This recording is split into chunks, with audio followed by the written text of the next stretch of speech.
Ahora continuamos con nuestro estudio de las doctrinas centrales de la teología reformada y estábamos viendo los 5 puntos polémicos del calvinismo. Ya hemos visto la T de tulip y la U de tulip, y lo que nos queda de la palabra tulip es la parte lip. Hoy vamos a empezar con la letra L de tulip, que es la letra que refleja a la expiación limitada. Y creo que de los 5 puntos del calvinismo, este es el más controversial y el que genera tal vez la mayor confusión y preocupación que los demás. Nuestros amigos del grupo dispensacionalista tienen una tradición que hace que se llamen a sí mismos calvinistas de los 4 puntos. Si han oído del calvinismo de 4 puntos, por lo general significa que hay disposición a aceptar 4 de los 5 puntos del tulip, y el punto que objetan es la L de la expiación limitada. Y como ya he dicho, hay mucha confusión en cuanto a la expiación limitada.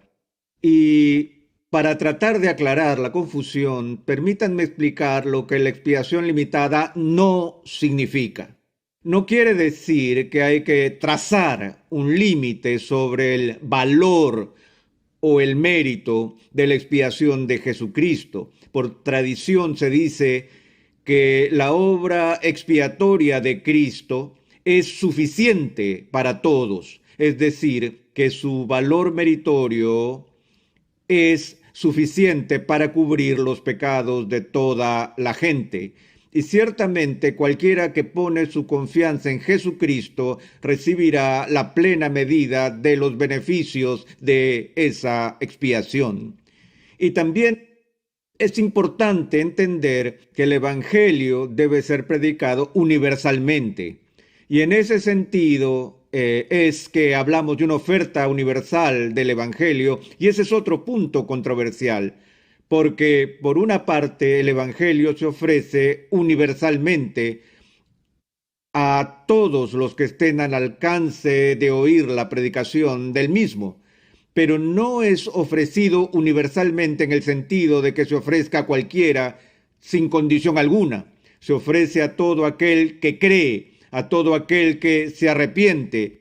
Y obviamente el mérito de la expiación de Cristo se da a todos los que creen y a todos los que se arrepienten de sus pecados. Ahora, una de las formas tradicionales de hablar sobre esto es decir que la expiación es suficiente para todos, pero efectiva para algunos. Es decir, no todos reciben todos los beneficios que se derivan de la obra salvadora de Cristo en la cruz. Léase aquellos que no creen. Pero hasta ahora lo que esas distinciones hacen es diferenciar nuestra teología del universalismo. Y los que son particularistas, es decir, todos los cristianos que no son universalistas, estarían de acuerdo en que la expiación de Cristo es suficiente para todos y efectiva solo para algunos. Y esa distinción entre suficiencia y eficacia no es en realidad de lo que trata esta doctrina. De lo que esta doctrina se preocupa es básicamente esto: ¿cuál es el propósito, plan o diseño original de Dios en enviar a Cristo al mundo a morir en la cruz? Fue la intención del Padre enviar a su Hijo a morir en la cruz para hacer posible la salvación para todos, pero también con la posibilidad de que no fuera eficaz para ninguno. Es decir, Dios simplemente envió a Cristo a la cruz para hacer la salvación posible.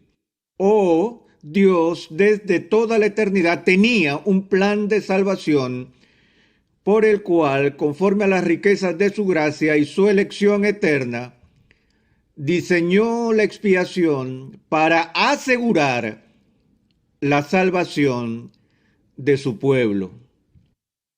Así que de esto es lo que se trata. ¿Fue esto limitado en su diseño original?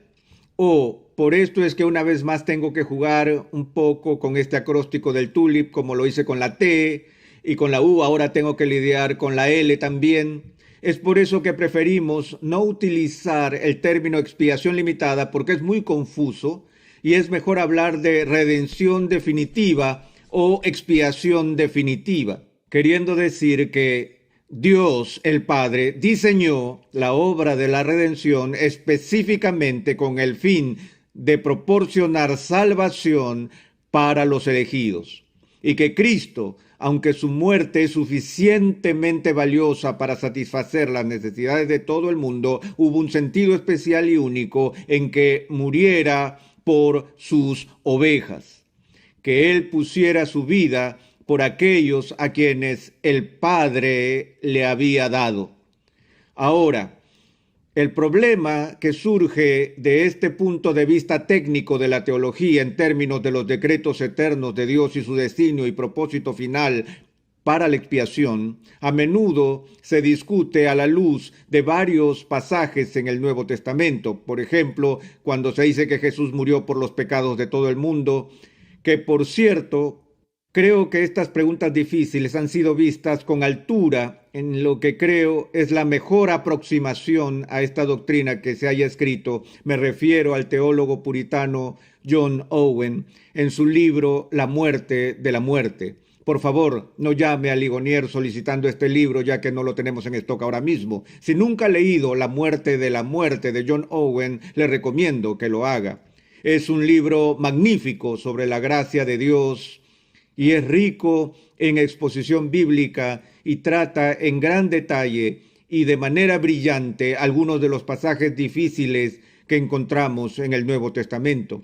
Ahora, uno de esos textos que tan a menudo oímos utilizar como una objeción contra la idea de la expiación definitiva se encuentra en el libro de Segunda de Pedro,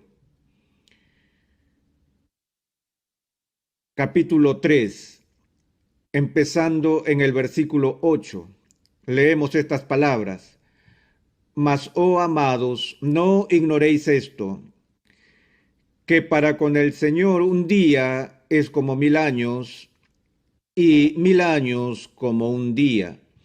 El Señor no retarda su promesa, según algunos la tienen por tardanza, sino que es paciente para con nosotros, no queriendo que ninguno perezca, sino que todos procedan al arrepentimiento. Sienten el peso de este texto con respecto a la idea de que en cierto sentido, desde la eternidad de Dios, quiere que solo los elegidos reciban los beneficios de la expiación, lo cual es lo que enseña la expiación definitiva. Y aquí el texto pareciera que sugiere que Dios no quiere que ninguno perezca, sino que Él está obviamente deseando la salvación de todos. Ahora, este texto es manejado de varias maneras por distintos teólogos. Tengo un amigo que es teólogo en otro bando, el cual ha popularizado la idea de que Dios en realidad salva a todos los que le sea posible salvar. Él ha hecho todo lo posible para influir en la salvación de todos los seres humanos. Él ha provisto una expiación en Cristo y ha provisto los beneficios de esa expiación a todos los que creen, pero en el análisis final, si la expiación de Cristo afecta a su salvación, dependerá de algún tipo de respuesta humana y Dios no intervendrá de manera soberana llevando a una persona a la fe en Jesucristo. Y de nuevo se cita este texto apelando a que Dios no quiere que nadie perezca. Ahora, al tratar con este texto difícil, hay algunas ambigüedades que han causado que muchos estudiosos e intérpretes bíblicos se rompan la cabeza con esto. De hecho, si tienes 10 comentarios sobre Segunda de Pedro, lo más probable es que obtengas 10 interpretaciones distintas de este pasaje en particular. Los problemas tienen que ver justo con el entendimiento de dos palabras distintas en este texto. La primera es la palabra voluntad y la segunda es ninguna. Ahora veamos la primera. Dios no quiere que ninguno perezca. Aquí hay una referencia específica a la voluntad de Dios. Y sabemos que en el Nuevo Testamento hay dos palabras griegas, las cuales se pueden traducir al español por la palabra voluntad. Desafortunadamente, cada una de estas palabras puede tener muchos matices diferentes, y cuando queremos saber específicamente qué tipo de voluntad es esta, no se puede resolver la duda con solo buscar el texto griego y mirar el léxico griego para saber qué se está usando aquí. Hay 6 o 7 formas diferentes en que la Biblia habla acerca de la voluntad de Dios o de su disposición. Con el fin de ahorrar tiempo, permítanme tomar unos minutos para ver las 3 formas más frecuentes en que la Biblia habla de la voluntad de Dios. La primera forma que la Biblia habla de la voluntad de Dios es en términos de la voluntad de Dios que decreta, o lo que algunas personas llaman la voluntad soberana efectiva de Dios.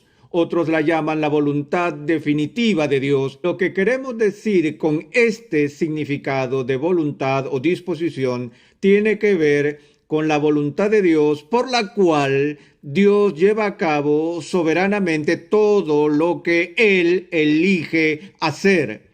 Cuando Dios desea que el mundo llegue a existir, su voluntad lo hace una realidad. Este es un decreto soberano que debe llegar a hacerse realidad, no puede dejar de ocurrir y no lo puede frustrar ninguna fuerza externa, y a eso nos estamos refiriendo cuando hablamos del decreto soberano de la voluntad. Ahora, supongamos que este texto está usando este significado o matiz de la voluntad de Dios. ¿Qué significa esto? Que Dios no quiere que ninguno perezca. Si ninguno se refiere a cualquier persona, y si lo traducimos para que signifique que Dios decreta que ningún ser humano se pierda, ¿cuál sería la conclusión obvia? Si Dios soberanamente decreta que ningún ser humano perezca, entonces claramente ningún ser humano perecería jamás. Y entonces este texto se convertiría en el texto de prueba clásico para el universalismo. Pero una vez más, el debate sobre el texto no es entre los particularistas y universalistas, es entre partes que afirman al mismo tiempo el particularismo, que no todo el mundo se salva. Y entonces buscamos otros significados posibles para la palabra voluntad. Ahora, la segunda forma más frecuente en que la Biblia habla de la voluntad de Dios es llamada la voluntad preceptiva de Dios.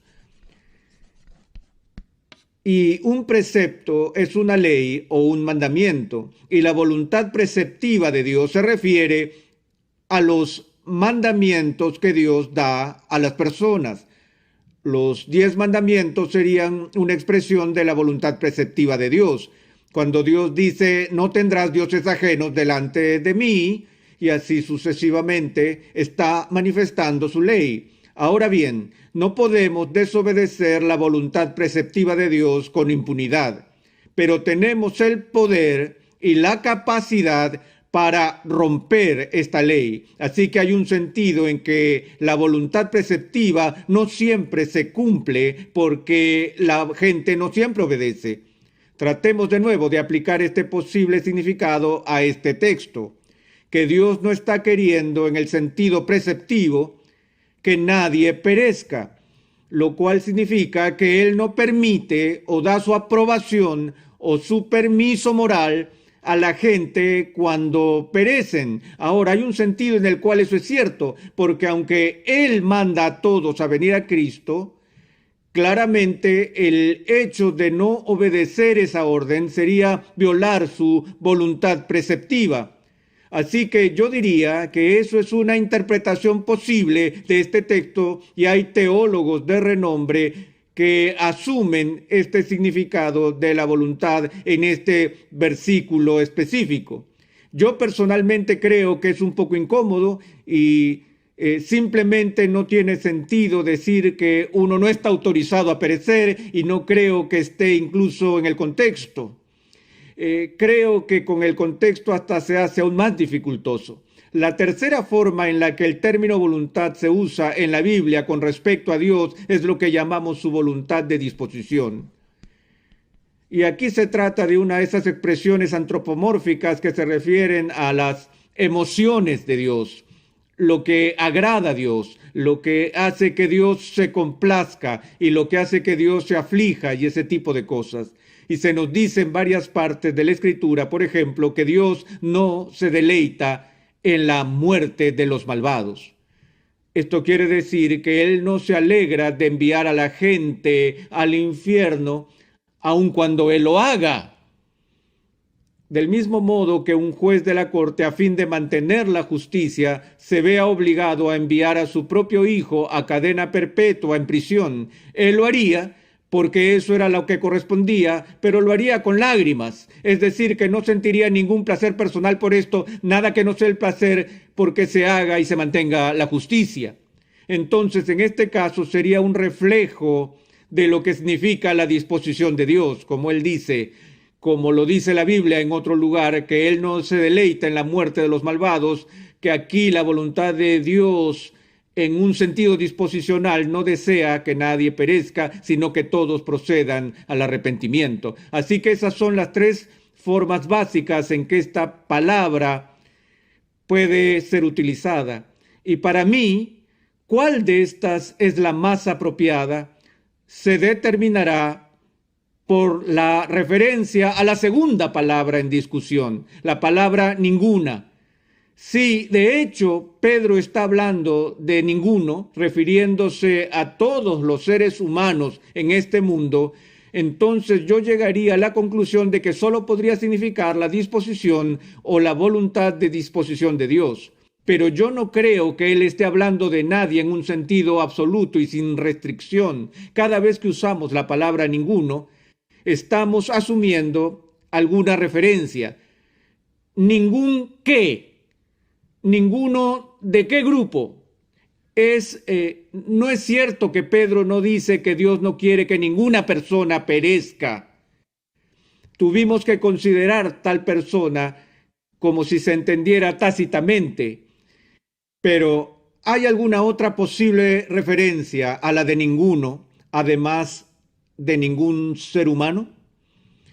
Bueno, obviamente hay otras posibilidades, ninguna de las cuales es una clase específica. Aquí tienen un tipo de gente y esta palabra gente hace una clase distintiva, y si dije ninguna de esa clase me refería a ninguna persona, o podría tener otra clase, una clase llamada judíos. Y si hablo de cualquiera en esa clase, me estaría refiriendo a cualquiera que sea judío o americano o de cualquier otro grupo que yo incluya en ese círculo. Creo sinceramente que de lo que Pedro está hablando aquí es de ese grupo que se menciona con frecuencia en su epístola por el término elegido. Ciertamente la Biblia habla con frecuencia de los elegidos, y los elegidos conforman un grupo distintivo. Y la pregunta es, ¿está Pedro hablando aquí acerca de gente? ¿Está hablando del grupo de discípulos del cual Pedro era miembro, o está hablando de todos los elegidos?